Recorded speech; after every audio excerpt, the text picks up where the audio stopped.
Mr. President, thank you for spending some time with us. Thank you. Coronavirus, how's it going? Give us an update, if you don't I think it's really going well. We did something very fortunate. We closed up to certain areas of the world very, very early, far earlier than we were supposed to. I took a lot of heat for doing it. It turned out to be the right move.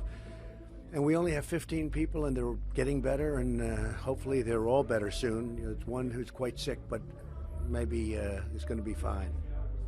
Are Pelosi and the Democrats doing enough to help you, to support you in your push to make sure that there's not an epidemic here in the United States? Well, they're forcing money because they want to make, we needed $2.5 billion, and they want to give us $8.5 billion. So I said, I'll take it.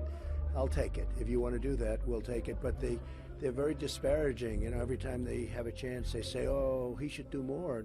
There's nothing more you can do. We have the greatest professionals in the world, and you put a camera in their face and they'll just disparage, and they won't even know. They know we're doing a great job. We have great people.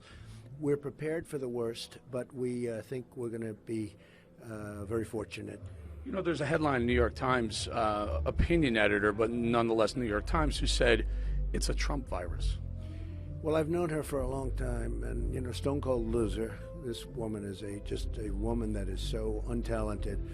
And they want to write, that's the New York Times. I call it the failing New York Times. Before I ran, that paper was going out of business, and it'll go out someday in, let's say, 5 years or so, and when we wrap it up. But the country is doing really well. We got hit by this unexpected situation from China, and it'll all work out. It'll all work out fine. You're in South Carolina, big primary coming up. Tell us about South Carolina and the Trump vote. Well, I think we have a very strong vote. We essentially don't have a primary. We have a big win. We've been doing, where we do have little primaries, we've been getting tremendous amounts of votes. You saw it, record votes. You spoke to me about it. It was a record in Iowa, a record in New Hampshire. So we're really sort of observers a little bit here, and we just hope that the best person wins, and then we're going to take the best. Any predictions? So I think that a lot of money is being spent by a couple of them. Nobody ever heard of Steyer. I don't know who he is, where he comes from. I don't see him. He loves coal but hates coal? Well, he made money with coal, and then he goes around complaining about coal. He's a total phony. And Biden is Biden. He said 150 million people were killed by guns in our nation. That's half our population. Nobody told me about that.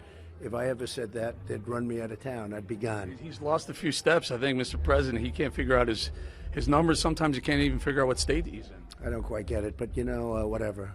6 times with the wrong states. You do that, that's game-changing. It's a pattern. But not for him. And then Bernie is Bernie, right? Bernie is You and I made a little news by accident. I was watching the debate, and I said, I'm 100% Trump, but if I had to pick one of these people on stage right now, I guess I'd prefer it to be Buttigieg.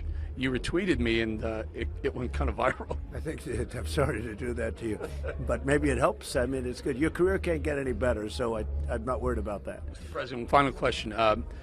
Recently, an NFL representative, I guess we call him, called you the first African-American president. Your thoughts about that? Well, he was very nice in doing it, and I'm very honored by it, and we've done a lot for the African-American people and community. We have between opportunity zones and all of that we've done for criminal justice reform. We got criminal justice reform done, and nobody else could have done it.